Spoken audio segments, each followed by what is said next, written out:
কত মানুষকে চিনি, আপনিও এমন অনেক মানুষকে চেনেন যারা নিজেদের অসফল মনে করে, নিরাশ হয়ে থাকে, যারা এটাই স্বীকার করে নিয়েছে যে এই জীবনে তাদের দ্বারা কোনো কর্মই হবে না, কোনো কাজে সফল হবে না, তারা কোনো কাজের যোগ্যতাই নেই তাদের। কিন্তু এমনটা একদমই নয়। এই পৃথিবীতে এমন কিছু নেই যার কোনো যোগ্যতাই নেই। এমন কোনো অক্ষর নেই যেটা কোনো মন্ত্রের অংশ নয়। এমন কোনো জড়িবুটি নেই যা ঔষধি নয়। এমন কোনো বিষ নেই যেটা সঠিক সময়ে অমৃত হয়ে যায়। আর সেই প্রকার কোনো ব্যক্তি অযোগ্য হতেই পারে। তাকে অযোগ্য করে তোলে তার চিন্তাধারা। এই জন্য আত্মবিশ্লেষণ করুন। নিজের আত্মাকে নিজেই চিনতে পারবেন। নিজের অন্তরাত্মাকে জাগ্রত করুন। আপনি দেখতে পাবেন এই পৃথিবীর ভিত তৈরি হয় আশা দিয়ে। সেই পৃথিবীতে নিরাশা, হতাশা আর হারের মতো শব্দগুলির কোনো অস্তিত্বই নেই। রাধা রাধা। আমি আপনাদের বলেছিলাম যে সংসারের সব থেকে বড় অস্ত্র আর সব থেকে বড় সম্বল হলো বন্ধুত্ব। কিন্তু এই বন্ধুত্ব কেমন হওয়া উচিত? বন্ধুত্ব হওয়া উচিত দুধে মেশানো জলের মতো। কিভাবে? দুধে যখন জল মেশানো হয় তখন সেই জল নিজেই দুধে পরিণত হয়। এবার ভাবুন, দুধের সাথে বন্ধুত্ব করে জলের গুরুত্ব কেমন বেড়ে গেল। তবে এখানেই কিন্তু এই গল্পের শেষ নয়। যখন দুধকে গরম করা হয় তখন জল নিজের বন্ধুত্ব পালন করে। জল নিজে আগে সেটার তাপ নেয়, নিজের অস্তিত্বকে বাষ্পে রূপান্তরিত করে আর দুধকে বাঁচিয়ে নেয়। আর তারপর জল বাষ্প হয়ে গেলে দুধ ফুটতে থাকে। সে পাত্র থেকে বেরিয়ে উপচে পড়ে। আর শান্ত তখনই হয় যখন তাতে আবার জল মেশানো হয়। অর্থাৎ বন্ধুত্ব সেটাই যা বন্ধুর অস্তিত্বকে বিস্তার করে। বন্ধুত্ব সেটাই যা বন্ধুর জন্য নিজের অস্তিত্ব জ্বালিয়ে দেয়। বন্ধুত্ব সেটাই যাতে সুখ আর দুঃখ দুটোই বন্ধুত্বের সাথে যুক্ত। তাহলে এমন বন্ধুত্ব করো যার সামনে কুবেরের ধনও কম পড়ে যায়। রাধা রাধা। ভুল আর মানুষ, এই দুইয়ের সম্পর্ক অবিচ্ছেদ্য। যেমন ডানা আর পক্ষী, যেমন ধারা আর নদী।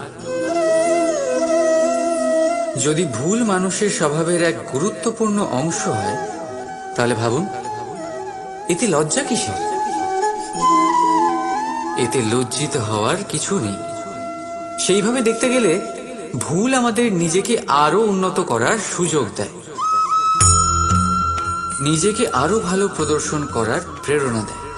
এখন আপনাদের মধ্যে কেউ এর সাথে সহমত নাও হতে পারে, কেননা অনেকের দৃষ্টিতে ভুল দোষের জন্ম দেয়। দোষ অপরাধের, আর অপরাধের কোনো ক্ষমা নেই, শাস্তি পাওয়া উচিত। কিন্তু আপনি কি কখনো ভেবেছেন এরকম কেন হয়? এর কি কারণ? এর কারণ হলো ভুল স্বীকার করাকে এড়িয়ে যাওয়া। যদি আপনি কোনো ভুল করে স্বীকার না করেন তবে সেই ভুল দোষে পরিণত হয়, আর দোষ অপরাধ। তবে মনে রাখবেন, নিজের ভুল স্বীকার করা সেই ভুল সংশোধন করার পথে প্রথম পদক্ষেপ হয়ে দাঁড়ায়। আর সর্বদা মনে রাখবেন, অপরাধ হলো সেটাই সময় মতো নিজের ভুল স্বীকার না করে। রাধা রাধা। মানুষ অন্য কোনো বস্তু বা ভাবের সাথে পরিচিত হোক না হোক, ভয় আর ভবিষ্যৎ, এই দুই মানুষের মনে সর্বদা থাকে। যাদের অস্তিত্ব তার নিজের অস্তিত্বের ওপর প্রভাব ফেলে। আশ্চর্য, তাই না? ভয় সেটা যা আপনি জানেন, যা অজানা। আর সেই কারণে আপনার ভয় হয় যে কে জানে কি হবে। ভবিষ্যৎ তাই যা এখনো ঘটেই না। তাহলে যা ঘটেনি সেটা নিয়ে চিন্তা কেন? আপনার হাতে আছে বর্তমান। বর্তমানের কর্ম সত্য মন নিয়ে করুন। আর ভাবুন যে নিজের কর্ম আরো ভালোভাবে কি করে করা যেতে পারে। আর নিজের উপরে ভরসা রাখুন। যদি বর্তমানের কর্ম আপনি মন থেকে করেন, তাহলে ভয় নিজেই দূর হয়ে যাবে, আর ভবিষ্যতের ফল অবশ্যই মিষ্টি হবে। তাই ভয় আর ভবিষ্যৎকে নিয়ে চিন্তিত হবেন না, এই বর্তমানেই বাঁচুন। রাধা রাধা, কি অসাধারণ পুস্তক, তাই না? সুন্দর আবরণ, সজ্জিত পৃষ্ঠা,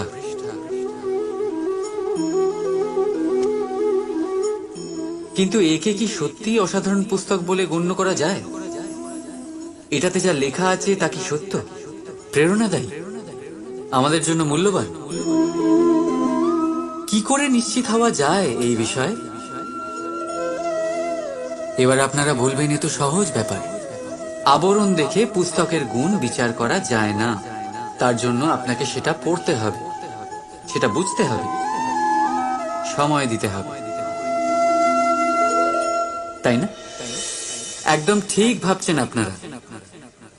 আশ্চর্য বিষয় হলো এটাই, একটা পুস্তকের ব্যাপারে আপনারা এই সব কিছু জানেন, কিন্তু কোনো ব্যক্তির ব্যাপারে আপনারা এইসব কথা নিয়ে একদম ভাবেন না। ব্যক্তির মূল্যায়ন তার বস্ত্র দিয়ে, তার শারীরিক রূপ দিয়ে বা তার সৌন্দর্য দিয়ে করা যায় না। তার জন্য আপনাকে সেই ব্যক্তির মন পড়তে হবে, বুঝতে হবে, তাকে সময় দিতে হবে। কিন্তু আমরা কি করি? গঠন, রং আর সৌন্দর্য দেখে আকৃষ্ট হয়ে যাই, সেটাকে প্রেম ভেবে বসি। আর প্রত্যেক দিন কাউকে না কাউকে এটা বলতে শোনা যায় যে তার প্রেম কাহিনী সফল হলো, সে প্রতারিত হয়েছে। কিন্তু এতে দোষ আর কারণ নয়, স্বয়ং আপনার। আপনি সেই ব্যক্তিকে সময় দেন, আপনি সেই ব্যক্তির বিচারধারা পরখ করেন। প্রেম কিছু মুহূর্তে তৈরি হওয়ার রন্ধন, এর স্বাদ আস্বাদন করার জন্য আপনাকে জীবনভর সময় দিতে হবে। তাহলে সময় দিন, একে অপরের রূপকে নয়, আত্মাকে চিনুন, আর অতি অবশ্যই মন প্রসন্ন হয়ে বলে উঠবে, রাধা রাধা। মানুষের ভাবনা সংসারে সবচেয়ে গভীর, বা বলতে পারেন সবচেয়ে কঠিন ভাব। কখন কি ঘটে যাওয়ার পরে এই মন কি ভেবে বসবে, এটা বলা অসম্ভব। আর আমাদের এই ভাবনা অনেক সময় আমাদের মনে হীন চিন্তা নিয়ে আসে। আমরা সবসময় আমাদের ওপরের শ্রেণীর লোকেদের লক্ষ্য করি, তাদের জীবনের বিশ্লেষণ করি, আর তারপর নিজেকে হীন মনে করি। ও কত ধনশালী, ও কত বলশালী, আর আমার কাছে তো কিছুই নেই, আমি নিঃস্ব, আমি হীন, এই সংসারের জন্য আমি কিছুই নই। মনে হয় না এরকম? কিন্তু আসলে তা নয়। আপনার কাছেও অনেক কিছু আছে, পরখ করে দেখে নিন। অতি ক্ষুধার্ত মানুষ যদি এক মুঠো ভাত পেয়ে যায়, তা যতই অন্যের কাছে ক্ষুদ্র অন্নের দানা হোক, তার কাছে তা ভোজের থেকে কোনো অংশে কম নয়। তাই যখনই মনে হীন চিন্তার উদ্রেক হবে, আপনজনদের দিকে তাকান, তাদের কথা ভাবুন। আপনার বিশ্বাস হয়ে যাবে, আপনি যতই মনে করেন এই সংসারের জন্য আপনি কিছুই নন, কিছু মানুষের জন্য আপনি গোটা সংসার সমান। তাই যা আপনার সংসার, তাতেই সুখী থাকতে শিখুন। রাধা রাধা।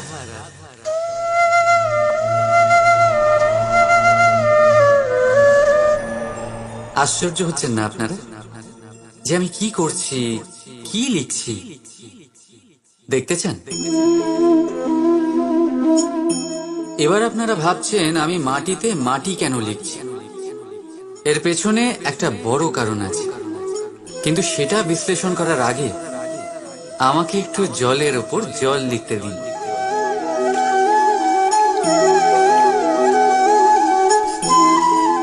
কি হলো? যেটা আমি লিখলাম সেটা দেখা যাচ্ছে না কেন? তাহলে এবার শুনুন আপনাদের প্রথম প্রশ্নের উত্তর। মাটিতে মাটি লেখা যতটা সরল, ঠিক ততটাই কঠিন জলের ওপর জল লেখা।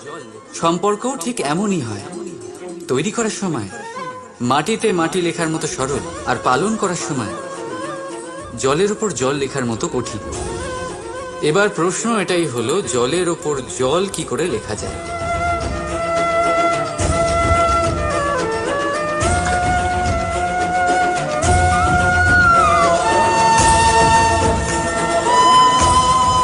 যেভাবে এই পাথরগুলো জলের মধ্যে ডুবে জলের গভীরে চলে গেল, ঠিক এইভাবে আমাদের সম্পর্ক পালন করতে হবে। এই পাথরের মতো নিষ্ঠা সহকারে গভীরে যেতে হবে। সম্পর্ক কখনোই ভাঙবে না। রাধা রাধা। গ্রন্থে লেখা আছে যে মানুষ যদি মৌন থাকতে শিখে যায় তাহলে তার অধিকাংশ সমস্যারই সমাধান হয়ে যাবে।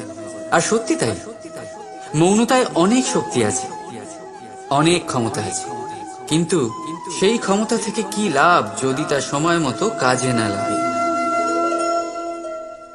সবসময় মৌন থাকাটা কি উচিত? না। ইতিহাস সাক্ষী, সংসারে বেশিরভাগ সমস্যা এই জন্যই হয়েছে কারণ সময় মতো মানুষ তার বিরোধিতা করতে পারে। মৌন ছিল। যদি মৌন থাকাটা অস্ত্র হয় তাহলে সেটাকে ঠিক সময় ব্যবহার করাটাও জরুরি। যদি অকারণে মৌন থাকেন তাহলে অন্যায়ের কাছে সেটা সম্মতি হয়ে দাঁড়াবে, আর ধীরে ধীরে সেটা আপনার স্বভাবে পরিণত হবে, আপনার অভ্যেস হয়ে দাঁড়াবে, আর তারপর আপনার ব্যক্তিত্ব একটা সামান্য প্রাণহীন পাথরে পরিণত হবে। প্রয়োজন পড়লে নিজের বাণীর সদ্ব্যবহার করতে শিখুন। বাণীকে কখন বশে রাখবেন আর কখন মৌন থাকা উচিত নয়, এর থেকেও বেশি গুরুত্বপূর্ণ এটা বিচার করা যে কখন মৌনতা ভাঙতে হবে। রাধা রাধা। আপনি শুধু আমাদের দূরে করেছেন বড় ভাই, কিন্তু দূরে রাখতে পারবেন না।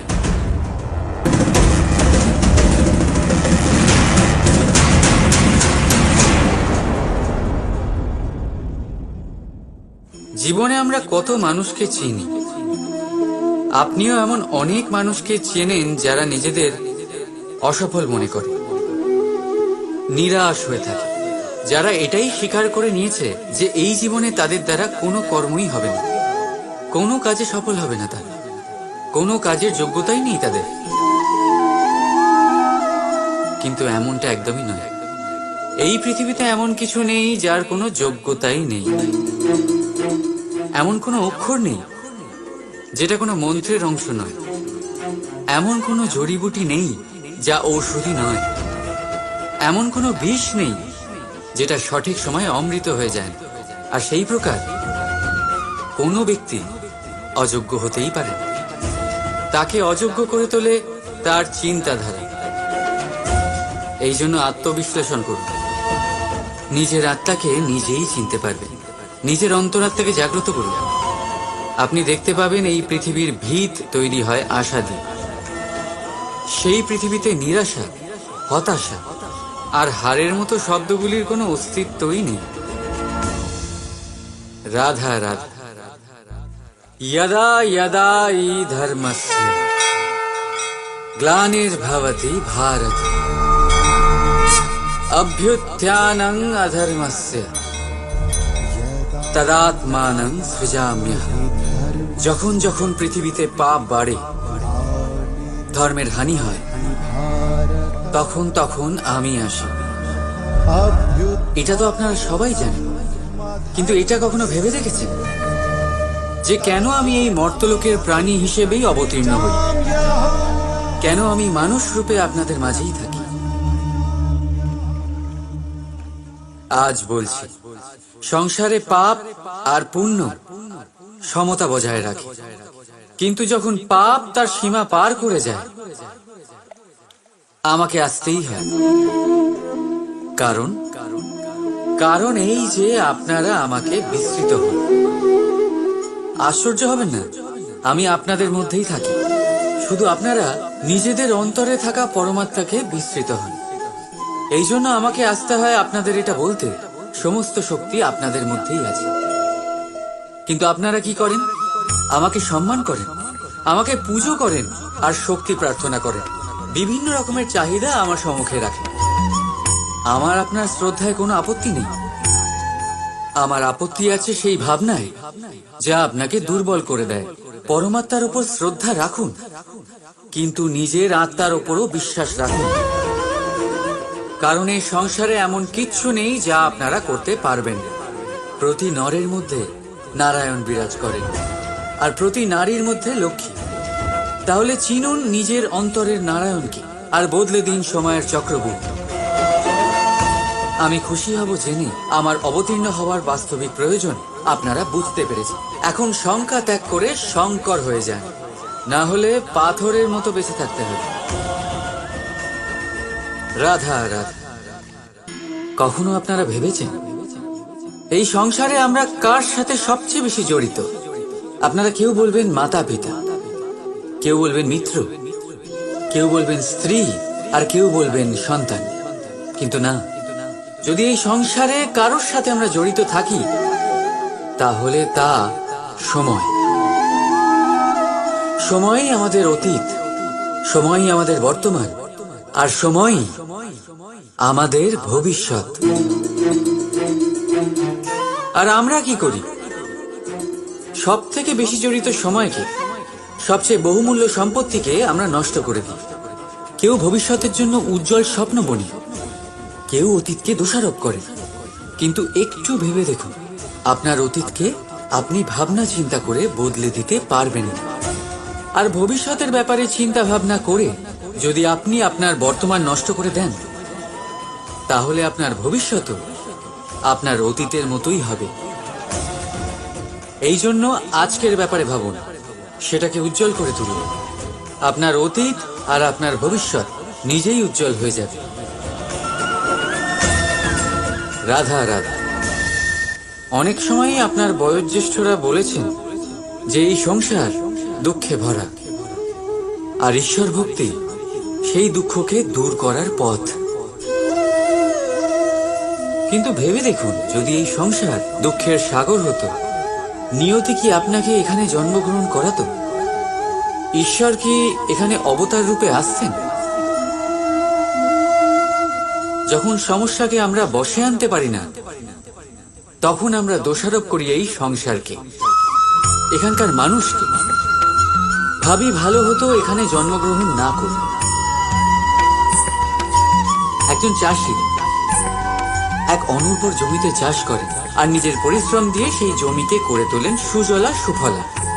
একজন দর্জি, যার কাছে একটা সামান্য কাপড় আসে, নিজের পরিশ্রম দিয়ে সেটাকে একটা সুন্দর পোশাকে পরিণত করেন। আপনিও পরিশ্রম করুন। এটা গুরুত্বপূর্ণ নয় আপনি সংসারের কোন স্তরে এসেছেন, এটা গুরুত্বপূর্ণ নয় আপনি এখানে কি করে এসেছেন। যদি গুরুত্বপূর্ণ কিছু থাকে, তা হলো সংসার ছেড়ে যাওয়ার সময় আপনি এই সংসারকে কিরকম রেখে গেলেন। তাহলে এই ভেবে বাঁচুন যে কারোর জন্য যা নরক, তাকে তার কাছে স্বর্গ করে তুলতে পারলে আপনার জীবন আর আপনার সংসার দুই ধন্য হয়ে যাবে। রাধা রাধা। আমাদের সবার কখনো না কখনো তো ক্রোধের উদ্রেক হয়, আর তা তো হবেই। আমরা মানুষ, এই ভাবের সাথে আমরা জড়িত। কিন্তু এই ক্রোধ কেন হয় ভেবেছেন কখনো আপনারা? এই ক্রোধ তখনই হয় যখন কোনো কিছু আমাদের মনোপুত হয় না। যেমন কেউ আমাদের কথা না শুনলে, বা যদি আমাদের পরাজিত হতে হয়। কিন্তু এই সব পরিস্থিতির ভিত্তি একটাই, যে কোনো কোনো সময় কোনো কোনো জায়গায় আমরা দুর্বল। ক্রোধ জন্ম নেয় আমাদের দুর্বলতা থেকে, আর তারপর সেটা আমাদের সব থেকে বড় দুর্বলতা হয়ে দাঁড়ায়। আর যদি এই ক্রোধকে বশ না করা যায়, তাহলে ভ্রম জন্ম নেয়। আর যদি এই ভ্রমকে বশে না আনা যায়, তাহলে বিবেক চঞ্চল হয়ে ওঠে। আর এই চাঞ্চল্যকে বশ না করতে পারলে ব্যক্তির তর্ক শক্তি নষ্ট হয়ে যায়, ভাবনা চিন্তা করার ক্ষমতা শূন্য হয়ে যায়, আর তখন সেই ব্যক্তির পতন ঘটে। তাই জন্য নিজের ক্রোধকে বশে রাখো, আর নিজের মনকে শান্ত হতে বলুন। রাধা রাধা। আমরা নিজেদের সম্পর্কের সাথে বাঁচি, উৎসব পালন করি, খেলা করি, আহার করি, আনন্দ করি। কিন্তু যখন কোনো প্রিয়জন আমাদের থেকে দূরে সরে যায়, এই সংসার ছেড়ে চলে যায়, তখন আমরা দুর্বল হয়ে পড়ি, সর্বদা দুঃখে থাকি। এটা কি হওয়া উচিত? এই প্রকৃতিকে দেখুন, বৃক্ষ পাতার ঝরে যাওয়ার শোক পালন করে না, সে নতুন পাতা জন্মাবার আহ্বান করে। গতকাল আপনি কারো স্থানে এসেছিলেন, আর আগামীকাল আপনার স্থানেও অবশ্যই কেউ আসবে, কারণ এটাই পরিবর্তন, এটাই প্রকৃতির নিয়ম। এতে শোক কিসে? যা গেছে সেটার শোক পালন না করে যা পাবেন অথবা যা আপনার কাছে আছে সেটা উপভোগ করুন। রাধা রাধা। আমাদের কাছে প্রতিনিয়ত বহু মানুষ আসেন, কাউকে আমরা সময় দিই, আবার কাউকে আমরা তিরস্কার করি, কিন্তু তিরস্কার কখনোই করা উচিত নয়। যে কোনো ব্যক্তির আপনার কাছে আসার তিনটি প্রধান কারণ হতে পারে: ভাব, অভাব আর প্রভাব। যদি আপনার কাছে কেউ প্রেম ভাব নিয়ে আসে, তবে তাকে প্রেম দিন, সম্মান দিন। যদি কেউ আপনার কাছে অভাবে আসে, তবে তার প্রয়োজন বুঝুন, আর যথাসম্ভব আপনি তার সাহায্য করুন। আর যদি কেউ আপনার কাছে প্রভাবের জন্য আসে, তাহলেও তাকে উচিত সম্মান দিন। এটা অত্যন্ত ভাগ্যের ব্যাপার যে কেউ আপনার প্রভাবে আছে। কিন্তু তিরস্কার কখনো করবেন না। তিরস্কার জন্ম দেয় কুণ্ঠাকে, আর কুণ্ঠা যে কাউকে আপনার শত্রু বানিয়ে দিতে পারে। এই জন্য বন্ধুত্ব করুন, আনন্দে থাকুন, আর আমার সাথে বলুন রাধা রাধা।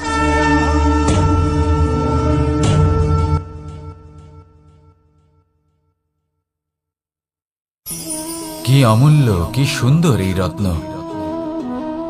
এবার ভেবে দেখুন, যদি আমি এই রত্নকে ব্যবহার করি আখরোট ভাঙার জন্য, তাহলে কি হবে? বা ভেবে দেখুন, এই রত্ন নিয়ে আমি যদি বন্ধুদের সাথে খেলা করতে শুরু করে দিই, তাহলে কি হবে? আপনি তো হাসবেন আমার ওপর। আপনি বলবেন, এত অমূল্য একটা রত্ন, এর দ্বারা কত দুঃখ দূর করা সম্ভব। এই মূল্যবান রত্নের আমি অপব্যবহার করছি। একদম ঠিক বলেছেন, আমি মেনে নিচ্ছি। মূল্যবান বস্তুর অপব্যবহার করা অনুচিত, কিন্তু আপনিও তো তাই করছেন, তাই না? ভেবে দেখুন, মানুষ এই সংসারের সর্বশ্রেষ্ঠ প্রাণী, আর মানুষের এই শরীর সব থেকে মূল্যবান রত্ন। এবার এর সাথে আপনি কি করছেন? অপব্যবহার করছেন না, নিজের স্বাস্থ্যের যত্ন নিচ্ছেন না, আপনি অনুচিত পথে চলছেন, শুধুমাত্র ধন অর্জন করার জন্য পাপ কাজ করছেন। কি না করছেন? এটা অপব্যবহার নয়? ভেবে দেখুন, আমরা এই মানব শরীরের সাথে কি করতে পারি।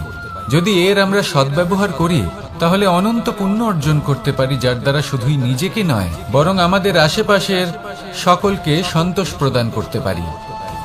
তাই সংকল্প নিন, এটাই যে মানব শরীরের আমি সদ্ব্যবহার করব, পুণ্যের পথে চলব, সকলের মঙ্গলের জন্য, সকলের প্রসন্নতার জন্য। এই কর্ম করুন, এই পথে চলতে থাকুন। এই মন সন্তোষ বোধের সাথে বলবে রাধা রাধা।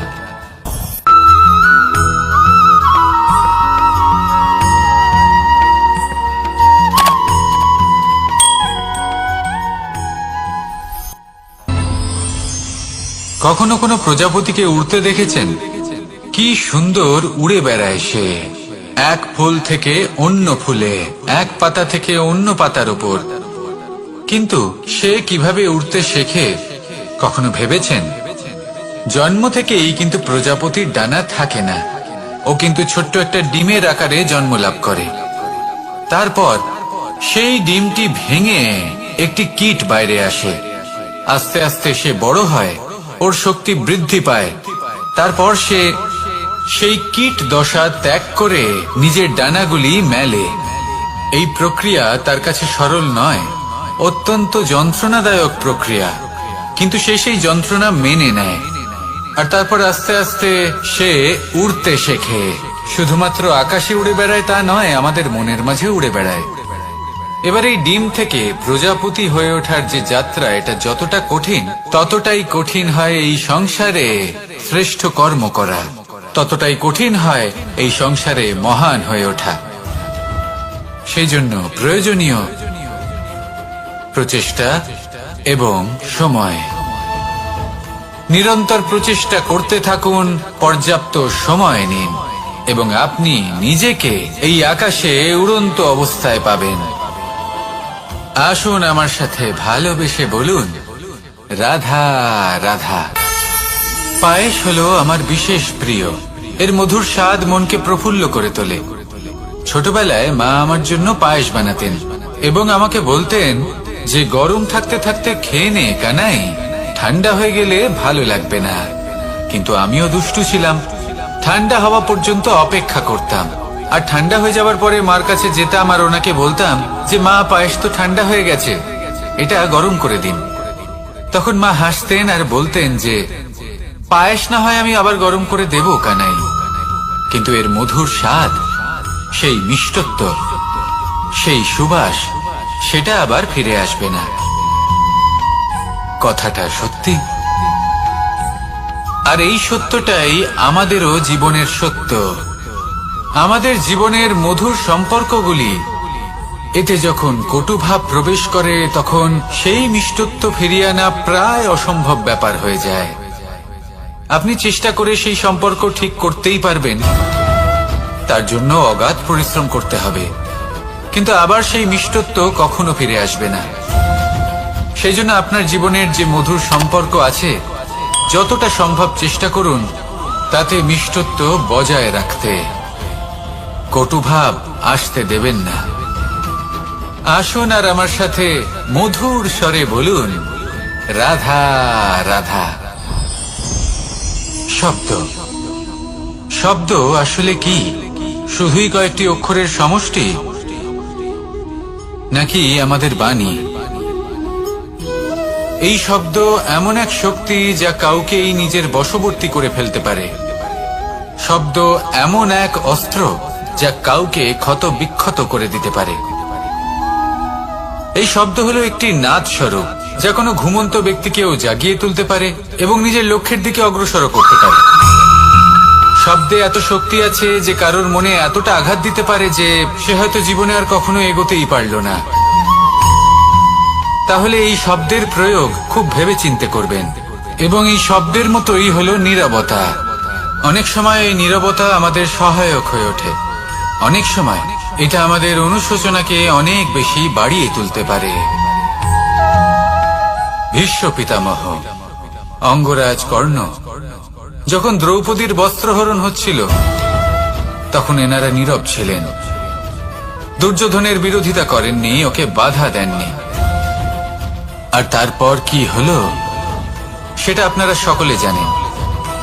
দেখতে গেলে নীরবতা চুপ করে থাকা, কিন্তু যদি কোনো দুষ্টের সামনে চুপ করে থাকেন, যদি তার বিরোধিতা না করতে পারেন, তাহলে এই নীরবতাই অনেক বড় পাপের আকার ধারণ করে। মনে রাখবেন আর আমার সাথে ভালোবেসে বলবেন, রাধা রাধা। আভূষণ, কার না ভালো লাগে এই আভূষণ? আমরা পরিশ্রম করি, ধন অর্জন করি আর আভূষণ কিনে থাকি, কখনো নিজের জন্য, কখনো বা তাদের জন্য যাকে আমরা ভালোবাসি, বা তাদের জন্য যাকে আমরা সম্মান করি। হয়তো সেই জন্যই সীতা চূড়ামণি ধারণ করেছিলেন এবং আমি সামন্তকমণি। কিন্তু এটাই কি সেই প্রকৃত আভূষণ যা আপনার মূল্য বৃদ্ধি করে? না। শ্রীরামের আভূষণ হলো ওনার নম্র ভদ্র ব্যবহার। মাতা সীতার আভূষণ হলো ওনার সততা, ওনার নিষ্ঠা, ওনার ত্যাগ। অর্জুনের আভূষণ ছিল ওনার একাগ্রতা। রাধার আভূষণ ওনার প্রেম। এই আভূষণ কোথাও নেই, আপনার মনে আছে। যদি আপনার মনে মিষ্টতা থাকে, তা শান্ত হয়, তাতে সততা থাকে, নিষ্ঠা থাকে এবং প্রেম থাকে, তাহলে আপনার অন্য আর কোনো আভূষণের কোনো প্রয়োজন নেই। আপনি যতই ভিড়ের মাঝে থাকুন, আপনার ঔজ্জ্বল্য চোখে পড়বে। আসুন আর আমার সাথে ভালোবেসে বলুন, রাধা রাধা। এই সংসারের সব থেকে বড় সত্যি হলো জন্ম এবং মৃত্যু, কিন্তু আরো বড় একটা সত্য আছে, মিত্র এবং শত্রু, যা আমাদের সকলের জীবনে থাকে। মিত্র সে যে আমাদের সঙ্গ দেয় এবং সংসারের সব থেকে উঁচু শিখরে আমাদের নিয়ে যায়, এবং শত্রু সে যে যে কোনো মুহূর্তে যে কোনো শিখর থেকে আমাদের নিচে ফেলে দিতে পারে। এবার বিচিত্র ব্যাপার হলো এটাই যে আমরা নিজেরাই এদের সাথে নিয়ে চলি, নিজেরাই এদের পালন করি। তা কি করে? প্রথমে বুঝুন এই মিত্র এবং শত্রু কারা। আপনার নিজের মন, আর কেউ নয়।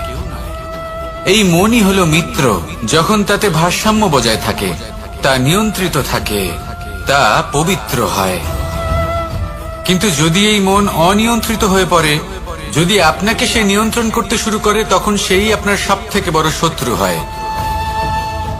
সেই জন্য এই মনের ওপর নিয়ন্ত্রণ রাখতে শিখুন, এতে ভারসাম্য বজায় রাখতে শিখুন। তাহলে আপনি এমন এক বন্ধুকে পাবেন যে আপনাকে এই সংসারের শিখরে পৌঁছে দেবে। আসুন আমার সাথে ভালোবেসে বলুন, রাধা রাধা। ঈশ্বর আসলে কে? সংসারের বেশিরভাগ মানুষের কাছে ঈশ্বর হলেন এই সংসারের রচয়িতা, পালনকর্তা। কারোর কাছে উনি জ্ঞাতা, কারোর কাছে উনি হলেন আস্থার প্রতীক, আবার কারোর জন্য শুধুমাত্র অন্ধ বিশ্বাস। কিন্তু এই ঈশ্বর কি কোনো শরীর, নাকি একটা বোধ, নাকি শুধুই শ্রদ্ধা? ঈশ্বর হলেন তিনি যিনি হলেন আপনার ইষ্ট। সেই জন্যই তো গুরু, মাতা, পিতা এনাদেরও ঈশ্বরই বলা হয়েছে। যাদেরকে আমরা ঈশ্বর বলে মনে করি, যারা আমাদের ইষ্ট, তারা আমাদের একটি পথ দেখান, একটি দিকে চালিত করেন। সেই পথে চলে আপনি শুভ কর্ম করতে পারেন। আর যখন কোনো ব্যক্তি তার ঈশ্বরের আদেশ পালন করেন, তখন সে নিজে থেকেই শুভ পথে অগ্রসর হয়ে যান। বেশ কয়েকজন মানুষ ঈশ্বরের ওপর আস্থা রাখেন এবং ভাবেন যে অনুচিত কোনো কাজ করা উচিত নয়, ঈশ্বর দেখছেন। ওনারা ভয় পান যে কোনো অনুচিত কর্ম করলে কে জানে তার পরিণাম কি হবে। এমন অনেক ব্যক্তি রয়েছেন যারা ঈশ্বরকে বিশ্বাস করেন এবং জানেন যে ঈশ্বর তাদেরকে দেখছেন, তাই যে যে শুভ কর্ম ওনারা করেছেন তার ফল তারা অবশ্যই পাবেন। এবার আপনি ভয় পেয়ে ঈশ্বরকে বিশ্বাস করবেন, নাকি বিশ্বাসের দ্বারা ঈশ্বরকে বিশ্বাস করবেন, সেই সিদ্ধান্ত আপনারই। কিন্তু হ্যাঁ, যদি আপনার মনে ঈশ্বরের জন্য কোনো স্থান থাকে, যদি আপনার কোনো ইষ্ট থাকেন, যদি আপনি কাউকে ঈশ্বর মনে করেন, যার প্রত্যেক আদেশ আপনি পালন করে থাকেন, তাহলে বলি, ঈশ্বর কখনো আপনাকে অনুচিত পথে চালিত করবেন না। আসুন আমার সাথে ভালোবেসে বলুন, রাধা রাধা। এই সংসারে ভিন্ন ভিন্ন ধরনের গাছ আছে, অসংখ্য ধরনের প্রজাতি আছে। কিছু গাছ পাতা দিয়ে থাকে, কিছু ফুল, কিছু ফল। কেউ ছায়া প্রদান করে, কেউ শীতলতা প্রদান করে, কেউ নিজেকে খুব কষ্ট দিয়ে এই সংসারের বিকাশে সহায়ক হয়ে ওঠে। কিন্তু এই সবার মধ্যে একটা বিষয় কিন্তু সমান, এরা প্রত্যেকেই পাতা ছাড়া, ফুল ছাড়া, ফল ছাড়া জীবিত থাকতেই পারে, কিন্তু কোনো বৃক্ষই শিকড় ছাড়া বেঁচে থাকতেই পারে না। এটাই হলো রাধার। ঠিক সেইভাবেই আমাদের জীবনে শক্তি হোক, ধন হোক বা সাফল্য হোক, আমাদের বা আমাদের পরিবারের প্রসন্নতাই হোক, এই সব কিছুর আধার হলো, সবকিছুর মূল হলো পরিশ্রম। তাই জীবনে চিরকাল পরিশ্রম করতে থাকুন। যদি আপনি জীবনে মহান হবার পথে অগ্রসর হতে চান, তাহলে পরিশ্রম করুন। এই পরিশ্রম দ্বারাই নিজের পরিবারকে প্রসন্ন করুন, নিজের বন্ধুদের প্রসন্ন করুন, এই সমাজকে গর্বিত করুন। আসুন আমার সাথে ভালোবেসে বলুন, রাধা রাধা। এই সংসারের সব থেকে বড় রোগ কোনটা? কেউ বলবে মানসিক রোগ, কেউ বলবে সেই রোগ যা সর্পদংশনের ফলে হয়ে থাকে। এই সংসারে ভিন্ন ভিন্ন ধরনের রোগ আছে এবং তার সাথে ভিন্ন ভিন্ন ধরনের যন্ত্রণাও রয়েছে। এমন একটা রোগ আছে যা চোখে দেখা যায় না, যা আপনার শরীরে কোনো দাগ রেখে যায় না, কিন্তু আপনার আত্মাকে পর্যন্ত ক্ষত বিক্ষত করে, অসুস্থ করে তোলে, বিনাশ করে দেয় আপনাকে এবং তার সাথে আপনার আত্মাকেও। এই অসুখের নাম হল লালসা। লালসা, যে কর্ম সাধন করেছেন তার থেকে বেশি ফল লাভ করার আশা। লালসা, যা আজ আছে তার থেকে অনেক বেশি লাভ করার ইচ্ছে। এই ইচ্ছে এই সংসারে সবার থেকে এগিয়ে থাকার আপনাকে প্রেরণা যোগাবে, কিন্তু তার জন্য আপনাকে অপরাধযোগ্য কাজ করতে উৎসাহিত করবে। আপনার বন্ধু, আপনার আত্মীয়, আপনার পরিবার, এই সবার থেকে আপনি কখন দূরে চলে যাবেন আপনি বুঝতেই পারবেন না। উচিত অনুচিত কোনটা, ধর্ম অধর্ম কোনটা, সব ভুলে যাবেন আপনি। সেই জন্য মনে রাখবেন, নিজের জীবনে যদি আপনি লালসার থেকে নিজেকে দূরে রাখতে পারেন, তাহলে এর অর্থ হলো যে আপনি এই সংসারের সব থেকে বড় অসুখের ওপর বিজয় লাভ করেছেন। আসুন আমার সাথে ভালোবেসে বলুন, রাধা রাধা। এই সাগর কত বিশাল আকার, কখনো শান্ত কখনো উত্তাল, কিন্তু এই সাগরকে এত মহান কে করে তুলল? জল। এবার এই জলের যাত্রা দেখুন, সেটা কতটা কঠিন। এই জল সাগরে থাকে। সূর্য ওকে এতটা উত্তপ্ত করে তোলে যে এই জল নিজের অস্তিত্ব হারিয়ে ফেলে এবং বাষ্পে পরিণত হয়ে হাওয়ায় মিলিয়ে যায়। তারপরে আকাশে যায় আর নিজের অস্তিত্ব আবার হারিয়ে ফেলে, মেঘে পরিণত হয়।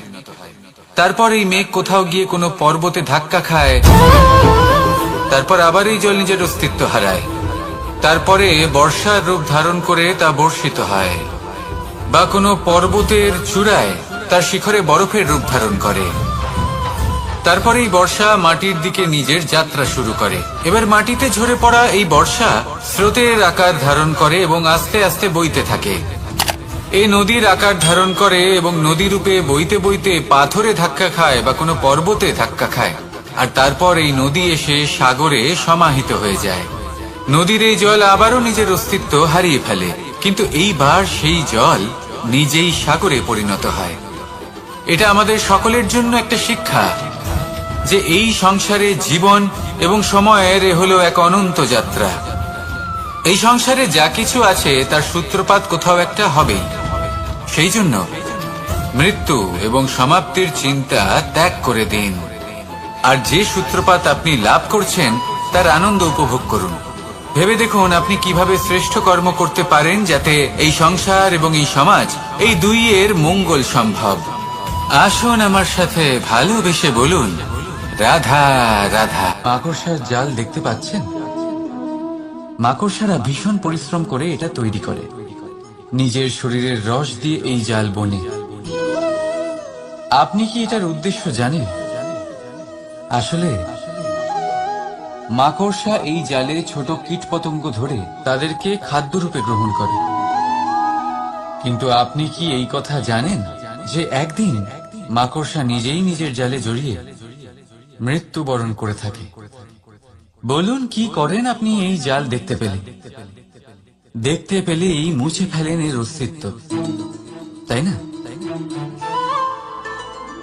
তেমনি অন্যদিকে পাখির বাসা, পাখিরাও ভীষণ পরিশ্রম করে এটা তৈরি করে। কিন্তু যদি পাখি একদিন এটা ছেড়ে চলে যায়, তাহলেও লোকে এটা নষ্ট করে দেয় না। কারণটা কি? এর কারণ হলো এর নির্মাণ জীবন সঞ্চারের জন্য করা হয়েছিল, নষ্ট করার জন্য নয়। তাই মনে রাখবেন, জীবনে আপনার পরিশ্রম যতই বেশি হোক না কেন, যদি আপনার লক্ষ্য শুভ না হয়, তাহলে আপনারও বিনাশ নিশ্চিত। তাই সৃজন করতেই থাকুন আর মুগ্ধ হয়ে বলুন, রাধা রাধা।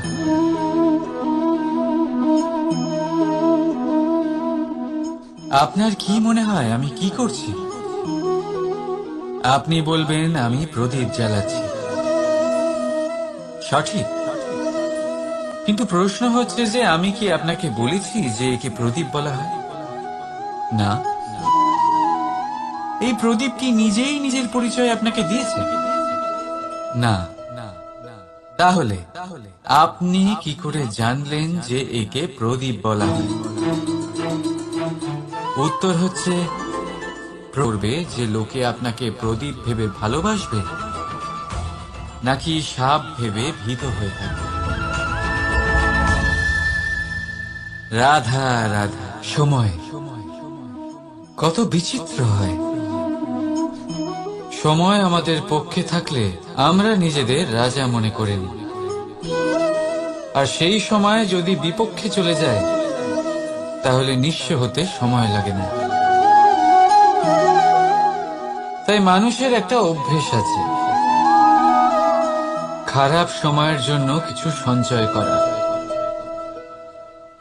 আত্মীয়, বন্ধু খারাপ সময়ে পাশ থেকে সরে যায়।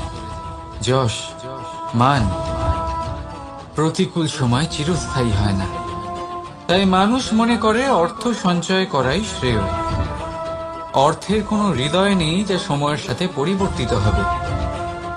সংসার বলে সর্বদা অর্থ সঞ্চয় করতে থাকুন। খারাপ সময়ে অবশ্যই কাজে লাগবে, কিন্তু আমি বলবো শুভ কর্ম করতে থাকুন, আনন্দে থাকুন, নিজের ওপর আর ঈশ্বরের ওপরে বিশ্বাস রাখুন। খারাপ সময় কখনো আসবেই না। রাধা রাধা। প্রকৃতি মানুষকে এক বিশেষ শক্তি দিয়েছে, অন্য জীবের থেকে বেশি শক্তি দিয়েছে। স্মরণ শক্তি। এই শক্তি মানুষকে অন্য জীবের থেকে ভিন্ন করে, ইতিহাস রচনা করার প্রেরণা দেয়, জ্ঞানকে বংশানুক্রমে এগিয়েও নিয়ে যায়। আর যারা ভুলে যান, অধিকাংশ সময় তারা উপহাস আর দয়ার পাত্র হয়ে যান। কিন্তু এটাই কি প্রকৃত রূপে সত্য? না।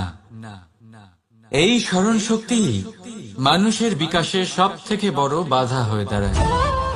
তার মনকে দূষিত করে দেয়। খারাপ অভিজ্ঞতা, কারোর করা বিশ্বাসঘাতকতা, কারোর কটাক্ষ বেশিরভাগ মানুষই ভুলতে পারেন না। রাধা রাধা। মানুষ নিজের পরিবারের জন্য কত কিছুই না করে, দিন রাত পরিশ্রম করতে থাকে যাতে তার পরিবারের প্রয়োজন পূরণের জন্য অর্থ রোজগার করতে পারে।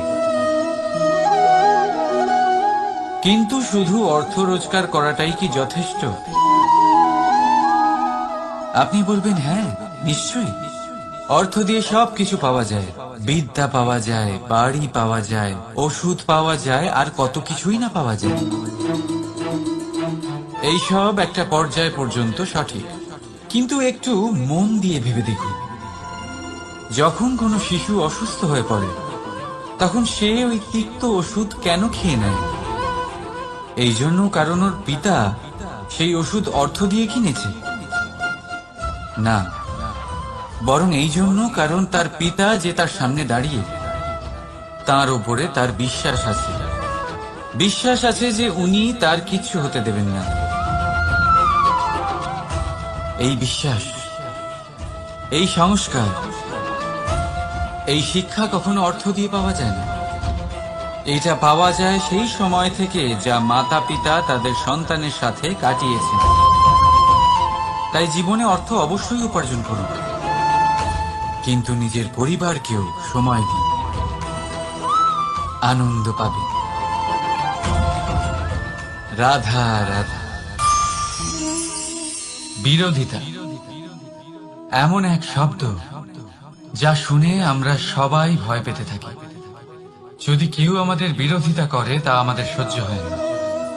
আমরাও কারোর বিরোধিতা করে কোনো শত্রুতা করতে চাই না। এই ধরনের ভাবনা আমাদের মনে আসতেই থাকে।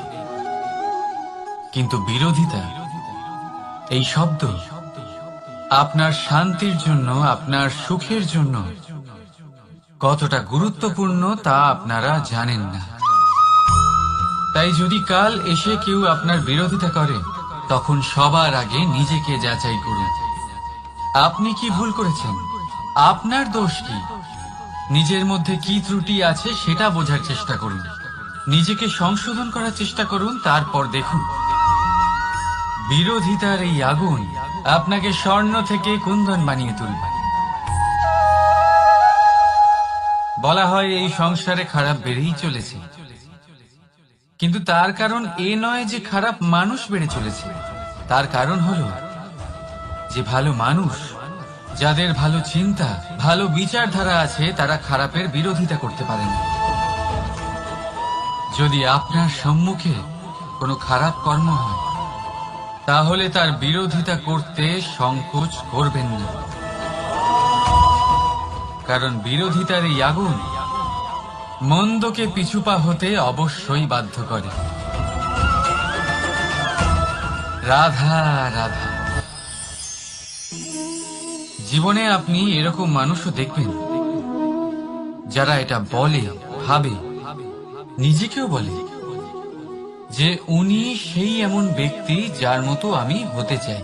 ঠিক আছে, কারোর থেকে প্রেরণা নেওয়াটা কোনো ভুল নয়, কিন্তু কখনো কখনো এই প্রেরণা গুরুত্বহীন হয়ে যায়, আর আমরা শুরু করে দিই সেই ব্যক্তিকে নকল করতে।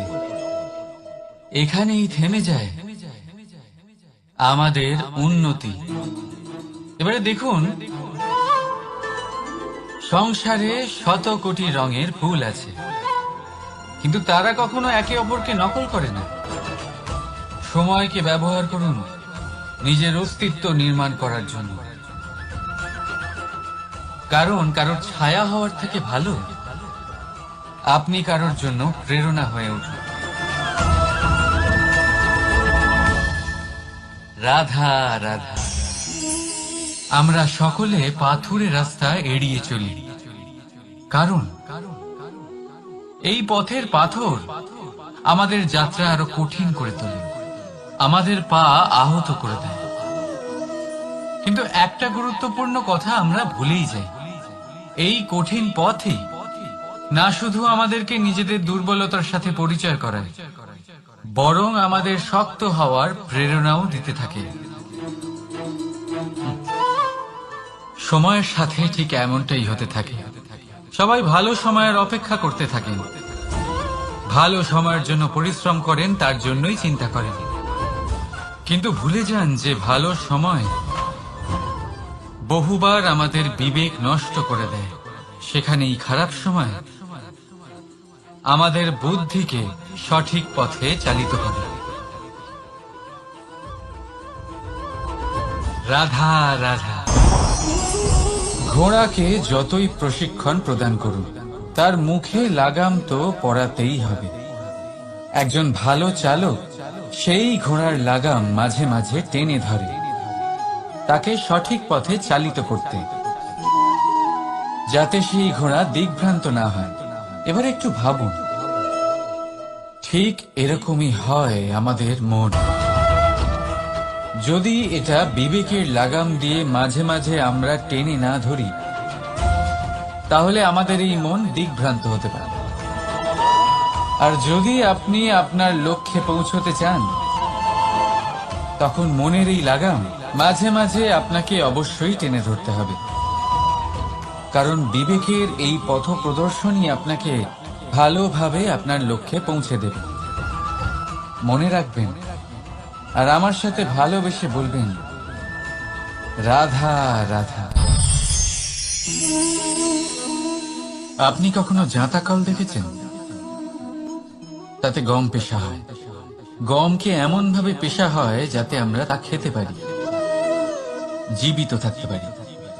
আর যদি আপনি মন দিয়ে দেখেন, তাহলে কলের নিচের অংশ কখনো ঘোরে না, শুধুমাত্র উপরের অংশই ঘোরে, আর তবেই তা গম পিষতে পারে, আর তবেই রুটি তৈরি হতে পারে।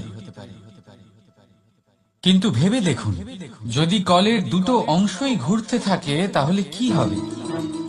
তা গম পেশার বদলে একে অপরকে পিষে নিজেদের অস্তিত্ব শেষ করে দেবে। তাই জীবনে কোনো কাজ যখন মন আর মস্তিষ্ক মিশিয়ে করা হয় তখনই তা সম্পন্ন হয়। কিন্তু যখন বিষয় হলো ভক্তির, তখন মস্তিষ্কের যুক্তির মৌন থাকা প্রয়োজন।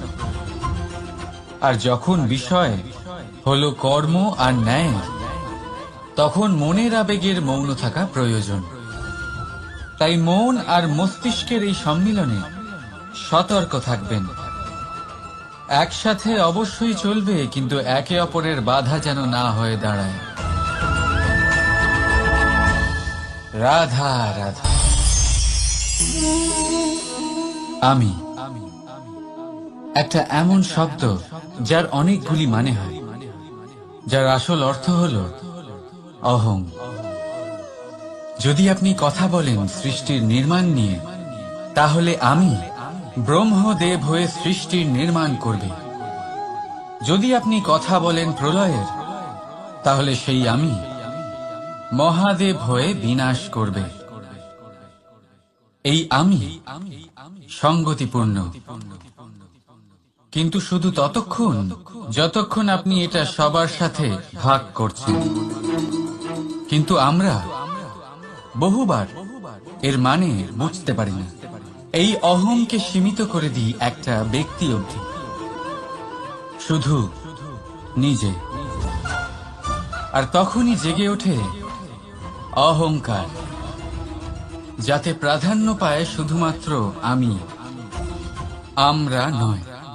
আর একজন ব্যক্তি একা না উৎপাদন করতে পারে আর না করতে পারে সৃজন। এবারে দেখুন, বৃষ্টির এক ফোঁটা, তারও অস্তিত্ব আছে, কিন্তু তা ধরিত্রীতে পড়লেই সমাপ্ত হয়ে যায়। কিন্তু যখন ফোঁটাগুলি একসাথে পড়ে, তখন শুরু হয় বর্ষা, আর তখনই তৈরি হয় ধারা। রাধা রাধা। বলুন, কি দেখতে পাচ্ছেন আপনি? আমার হাতের এই সাদা বস্ত্র, নাকি এতে লেগে থাকা এই কালো দাগ? এবারে সত্যি কথা বলতে কি, আপনার নজর সবার আগে এই কালো দাগের উপরে গেছে। ঠিক আছে, এমনই তো হয়। ভীষণ কম মানুষ থাকেন যারা ভাবেন কোনো ব্যক্তি ভীষণ পরিশ্রম করে এই বস্ত্র ধুয়েছেন, এটা শুকিয়েছেন। বেশিরভাগ মানুষের নজর যায় এই দাগের উপরে, ভাবেন যে এটা কি করে লাগলো। কিছুটা এরকমই হয় আমাদের ব্যক্তিত্বের সাথে। আমাদের শুভ কর্মের ওপরে আমাদের একটা খারাপ কর্ম ভারী মনে হয়। এবারে ভাবুন, যদি আমি চন্দ্রের কথা বলি, তাহলে তার শীতল আলো দেখার পূর্বে তার কলঙ্ক লক্ষ্য করেন, সেই চাঁদে লেগে থাকা কালো দাগ দেখে নেন। সেই জন্যই বিশেষ করে যারা শুধুমাত্র শুভ চিন্তা করেন আর উপকারী কর্ম যারা করেন, তাদের আমি বলবো সাবধানে থাকবেন। কারণ আপনার একটা খারাপ কর্ম চিরকালের জন্য উদাহরণ হয়ে দাঁড়াবে। রাধা রাধা। সাফল্য। যদি আপনাকে জীবনে সাফল্য পেতে হয়, তাহলে আপনি একাধিক মানুষ পাবেন যারা একাধিক উপায় বলবে আপনাকে সাফল্য পাওয়ার। দীর্ঘ সময় ধরে পরিশ্রম, চেষ্টা, নির্ধারণ, নিষ্ঠা, এই বিষয়ে ভাষণ দিতে থাকবেন। একাধিক রকমের উদাহরণ আপনার সামনে তুলে ধরবেন। কিন্তু আমার এটা মনে হয়, আমরা কেন সেই বিষয়ে কথা বলি না যা মানুষকে অসফল করে তোলে? শুধু দুটো ব্যাপার অসফল হওয়া নিশ্চিত করে। শুধু দুই ধরনের মানুষ বেশিরভাগ অসফল হয়। প্রথম তারা যারা ভাবে অনেক কিছু কিন্তু কিছুই করে না। আর দ্বিতীয় তারা যারা অনেক কিছু করতে থাকে কিন্তু ভাবনা চিন্তা না করে। ভাবনা আর কর্ম, এদের মাঝে সামঞ্জস্য রাখা খুব জরুরি। যদি এটা থাকে তাহলে জীবনে কখনো অসফল হবেন না। রাধা রাধা। আপনি অনেককে এই কথা নিশ্চয়ই বলতে শুনেছেন, এই ব্যক্তির দৃষ্টিতে দম্ভ আছে, এই ব্যক্তির চোখের ওপর অহংকারের পর্দা পড়ে আছে, ইত্যাদি ইত্যাদি। চলুন আমি আপনাকে একটা প্রশ্ন করছি, আপনি দেখেন কি দিয়ে? দৃষ্টি দিয়ে নাকি দৃষ্টিভঙ্গির সাহায্যে? ভাবুন। চিন্তায় পড়ে গেলেন নিশ্চয় পরিচয়ের সাথে সাক্ষাৎ করেন। উদাহরণ হিসেবে চন্দ্র। চন্দ্র আমরা সবাই দেখেছি। বহু মানুষ আছেন যাদের চন্দ্র অত্যন্ত সুন্দর লাগে। পাথরকে ভগবান ভেবে পুজো করবেন নাকি ভগবানকে পাথর ভেবে পরিত্যাগ করবেন? সিদ্ধান্ত আপনার, কিন্তু এই সিদ্ধান্ত নির্ভর করে আপনার দৃষ্টিভঙ্গির ওপর। তাই নিজের দৃষ্টিভঙ্গি শুভ রাখুন, নিজের দৃষ্টিভঙ্গিতে ভালোবাসা রাখুন, আর আনন্দে বলুন রাধা রাধা। বড় বড় রাজমহলে বড় বড় ইমারতের চূড়া কত সুন্দর হয়, কিন্তু আপনি কি কখনো এই বিষয়ে ভেবেছেন যে এই সুন্দর চূড়ায় পৌঁছতে গেলে আপনাকে পৃথিবীতে পা ফেলতেই হবে? সেই সুন্দর চূড়ায় পৌঁছে দীপ্তি পাওয়ার জন্য আপনাকে একটা কঠিন পথ অবলম্বন করতেই হবে। যদি আপনি কোনো কঠিন পথে না গিয়ে এই পৃথিবীর সাহায্য ছাড়াই শুধু উচ্চতার দিকে অগ্রসর হতে থাকেন, তাহলে সর্বদা অসফল হবেন। সেই জন্য নিজের স্বপ্ন পূরণের এই যাত্রাতে নিজের পথ কখনোই হারাবেন না, নিজের পথ থেকে সরবেন না। যদি এমন করেন তাহলে তো আপনার স্বপ্ন পূরণ হবেই না, তার সাথে আপনি নিজের পথও হারাবেন। রাধা রাধা। কৌতুক অর্থাৎ হাসি, এটা জীবনে কতটা গুরুত্বপূর্ণ। আমরা সর্বদাই হাসতে চাই, আমরা সর্বদা অন্যের মুখে এই হাসি দেখতে চাই। কিন্তু এই কৌতুক অনেক প্রকারের হয়, আর এই কৌতুকের ভিত্তি কি সেটাও খুব গুরুত্বপূর্ণ। কৌতুক কেবল তখনই পাবেন যখন তা শুদ্ধ মন থেকে আসবে। কৌতুক তখনই পাবেন যখন তা সামনে আর অপমানিত ব্যক্তির মন তিক্ত হয়ে থাকে। তাই মনে রাখবেন যে এই কৌতুক যেন কৌতুকই থাকে, তা উপহাস বা কটাক্ষ না হয়ে যায়। রাধা রাধা। মানুষ, এই শব্দের সূচনা হয় মন থেকে, আর সেই জন্যই হয়তো আমাদের এই মন এতটা গুরুত্বপূর্ণ। এবারে দেখুন না, আমাদের মনই সবকিছু চালনা করে। মনই সেই যে কল্পনা করে, মনই সেই যা কল্পনাকে বাস্তবে পরিণত করার জন্য পরিশ্রম করতে আমাদের প্রেরণা যোগায়।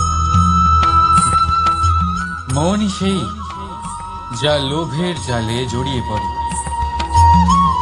মনই সেই যা অভিমানের পর্দা দিয়ে ঢেকে যায়।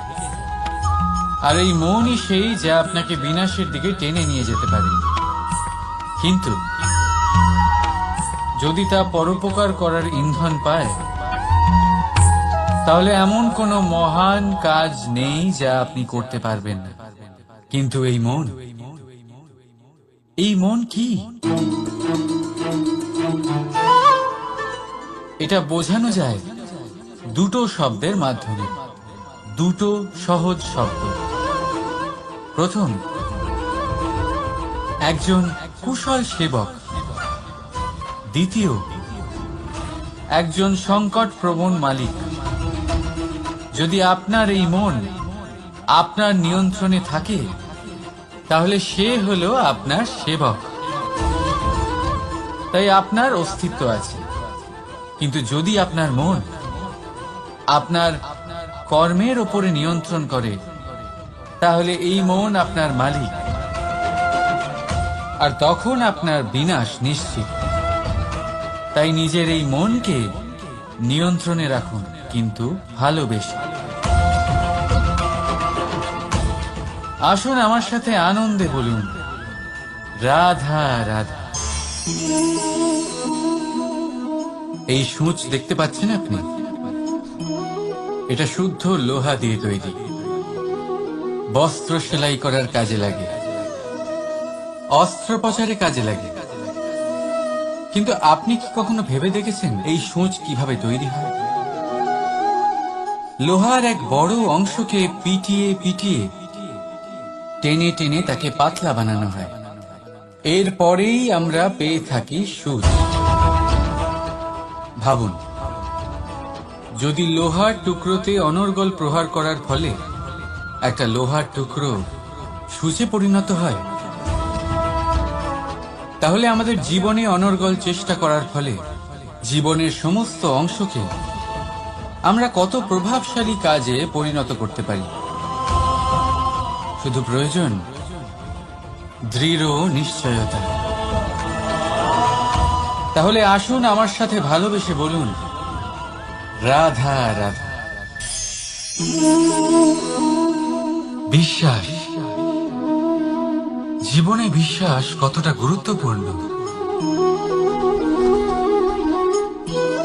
একজন স্ত্রী তার স্বামীর হাত ধরে যে কোনো জায়গায় যেতে পারেন, এর কারণ হলো বিশ্বাস।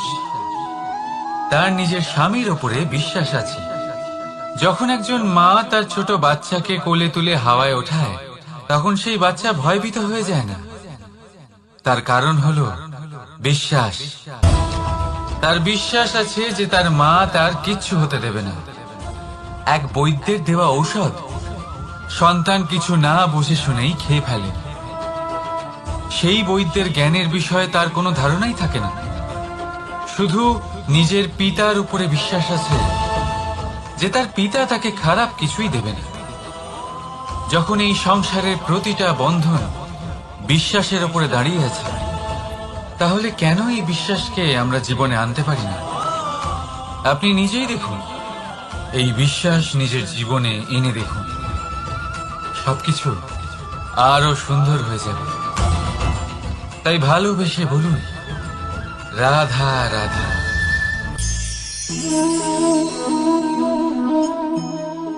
অহংকার, এই শব্দটা সবাই শুনেছেন। বহু মানুষকে আপনি এটা বলতে শুনেছেন যে ওই ব্যক্তির অহংকার আছে, ওই মানুষটির ক্ষমতার অহংকার আছে, ওই ব্যক্তির নিজের রূপ নিয়ে অহংকার আছে, ওই ব্যক্তির নিজের অর্থের অহংকার আছে, ইত্যাদি ইত্যাদি। কিন্তু এই অহংকার, এর অস্তিত্ব হয় কি করে? এবারে একবার এই হাতটা দেখুন।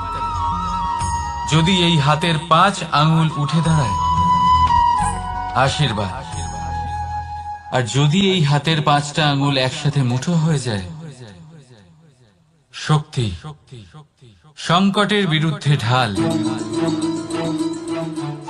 কিন্তু এই একটা আঙুল সংকটের কারণ হয়ে দাঁড়াতে পারে।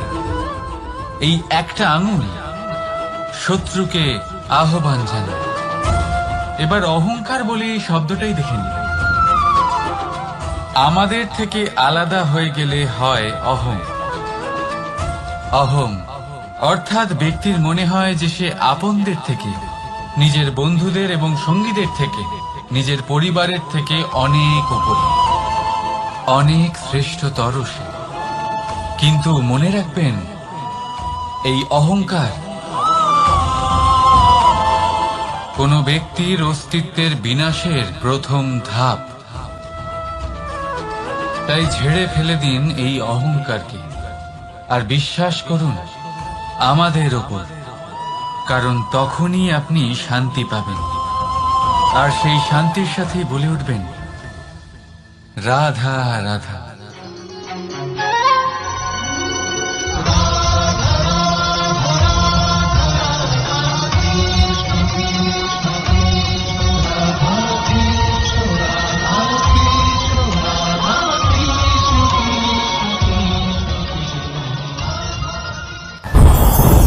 ওমা, এ কি? আমি কখন থেকে এখানে অপেক্ষা করছি, হাত পেতে দাঁড়িয়ে রয়েছি যাতে একটা ফল আমার হাতে এসে পড়ে এবং সেটা আমি খেতে পারি। কখন থেকে অপেক্ষা করছি, কিন্তু সেটা হচ্ছেই না। এবার আপনি বলবেন যে এসব কি বলছি, এই কি অদ্ভুত কথা বলছি। যদি ফল খেতে হয় তাহলে আমাকে বৃক্ষে চড়তে হবে, ফলের কাছে পৌঁছতে হবে, তবেই তো ফল পাবো। এবারে এটা অত্যন্ত সহজ ব্যাপার, কিন্তু এই বিষয়টা আপনি নিজের জীবনের প্রসঙ্গে ভেবে দেখুন। লক্ষ্য কোথায় আছে আপনি জানেন, সেই লক্ষ্যে পৌঁছানোর পথ কি সেটাও আপনি জানেন, সেই পথে চলার ক্ষমতাও আপনার রয়েছে, কিন্তু তাও আপনি নিজের লক্ষ্য লাভ করতে পারছেন না। কেন? কারণ আপনি অপেক্ষা করছেন যে লক্ষ্য আপনার সামনে চলে আসবে, কিন্তু তা হয় না। লক্ষ্য সে যাই হোক না কেন, ধন হোক, প্রেম হোক, কোনো সম্মান হোক বা মোক্ষ হোক, যদি আপনি তার দিকে অগ্রসর না হন তাহলে ফল প্রাপ্তি অসম্ভব ব্যাপার, তা কোনোদিনই হবে না। সেই জন্য আপনার চোখের সামনে আপনি যদি নিজের লক্ষ্যকে দেখতে পান তাহলে উঠুন এবং সেই দিকে অগ্রসর হতে শুরু করুন। নিজের অন্তরের সকল অশুভ গুণ দূর করুন, অলসতা ত্যাগ করুন, অজ্ঞানতা ত্যাগ করে দিন এবং চলতে থাকুন। অবশ্যই মনোবাঞ্ছিত ফল লাভ করতে পারবেন।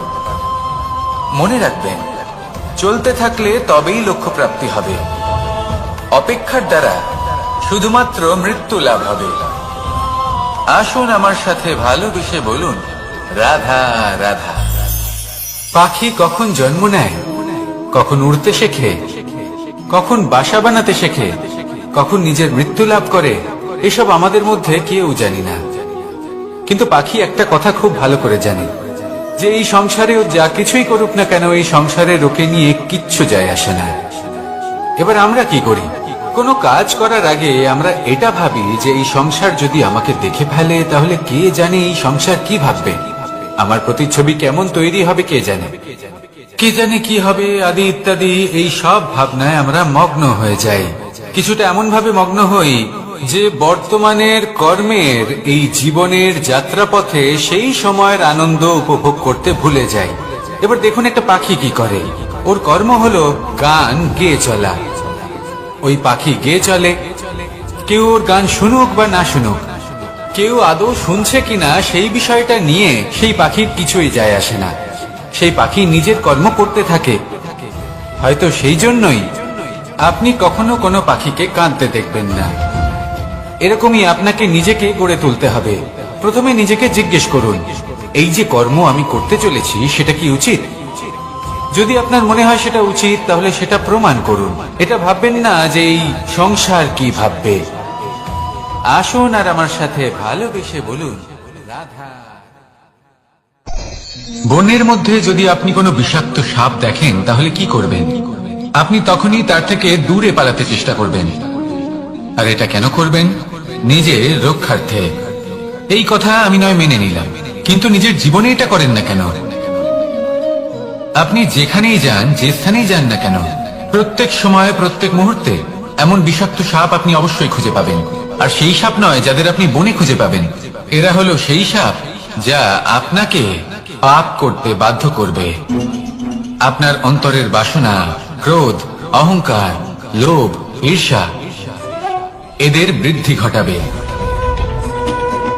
দেখুন, বনের এই সাপ আপনাকে একবার ছেড়ে দিতেও পারে, ছোবল নাও মারতে পারে, কিন্তু এই যে পাপরূপী সাপ আছে তা অবশ্যই ছোবল মারবে। কর্ম যদি করেন তাহলে অবশ্যই ফল পাবেন। সেই জন্য যখনই কোথাও যাবেন, যদি এমন কাউকে দেখেন, যদি এমন কিছু দেখেন যে আপনাকে পাপ করতে বাধ্য করছে, তাহলে সেই মুহূর্তে সেখান থেকে পালিয়ে যান। যেমন বনের সাপ দেখে আপনি পালাতে থাকেন। সৎকর্মের রক্ষা অত্যন্ত আবশ্যক। আসুন আর আমার সাথে ভালোবেসে বলুন, রাধা রাধা। যদি কোনো সিংহ বানরের মতো গাছে চড়তে চেষ্টা করে তাহলে কি হবে? একটা মাছ যদি মাটিতে হাঁটতে চেষ্টা করে তাহলে কি হবে? তারা বিফলই হবে। কিন্তু এরকম কেন হয়? তার কারণ হলো প্রকৃতির রচনা কিছুটা এরকম। এখানে প্রত্যেকটি ব্যক্তিকে, প্রত্যেকটি প্রাণীকে আলাদা আলাদা গুণের অধিকারী করা হয়েছে এবং সকলকে একটা সীমাও প্রদান করা হয়েছে। এবার এই যে বৃক্ষ, পশু, পাখি, এদের মধ্যে সেই ক্ষমতাই নেই যে এরা নিজেদের যাচাই করতে পারবে, নিজেদের সীমাগুলো বুঝতে পারবে, নিজেদের সদ্গুণগুলো চিনতে পারবে। এরা সেটা করতে পারবে না। কিন্তু মানুষ তো আলাদা। মানুষের কাছে সেই বিশেষ শক্তি আছে যে তারা পূর্ণরূপে নিজেদের যাচাই করতে পারবে, নিজেকে পূর্ণরূপে বুঝতে পারবে, নিজের দোষ, নিজের অপগুণ, নিজের সদ্গুণ, নিজেদের সীমাগুলো তারা বুঝতে পারবে। আর এটা অত্যন্ত গুরুত্বপূর্ণ। কথায় আছে যে যদি সাফল্য লাভ করতে হয় তাহলে নিজেকে যাচাই করে নিতে হবে। তাই নিজেকে যাচাই করুন, নিজের সাথে পরিচিত হয়ে যান এবং জীবনে কর্ম করতে থাকুন। সাফল্যের শিখরে অবশ্যই পৌঁছে যাবেন। আর ওখানে যদি যান তাহলে এই মন প্রসন্ন হয়ে অবশ্যই বলবে, রাধা রাধা। অন্ধকারাচ্ছন্ন রাত্রি যদি এসে থাকে তাহলে আলোকিত প্রকাশ নিয়ে সূর্যও অবশ্যই আসে। রোগ যদি এসে থাকে তাহলে তার ওষুধও অবশ্যই আসে। সমস্যা যদি আসে তাহলে সেই সমস্যার সমাধানও নিজে থেকেই আমাদের কাছে চলেই আসে। এই সংসার, এই জীবনের শুধুমাত্র একটাই নিয়ম আছে, আর তা হলো এটাই, এই সংসার হলো একটা চক্রের মতো। এতে শাশ্বত বলে কিছু নেই, নিত্য বলে কিছু নেই। আর যা কিছুই রয়েছে সব বদলাতে চলেছে। যদি আপনার জীবনে দুঃখ থাকে, সমস্যা থাকে, যদি আপনি বিপদ দ্বারা আচ্ছন্ন, তাহলে মনে রাখবেন সবকিছু বদলে যেতে চলেছে। দুঃখের সময় কাঁদবেন না, মনকে আরো দুঃখী করে তুলবেন না, কারণ এখানে যা কিছুই এসেছে তা যাওয়ার জন্যই এসেছে। তাহলে এত চিন্তা কিসের? আনন্দ সহকারে জীবন যাপন করুন আর আমার সাথে ভালোবেসে বলুন, রাধা রাধা।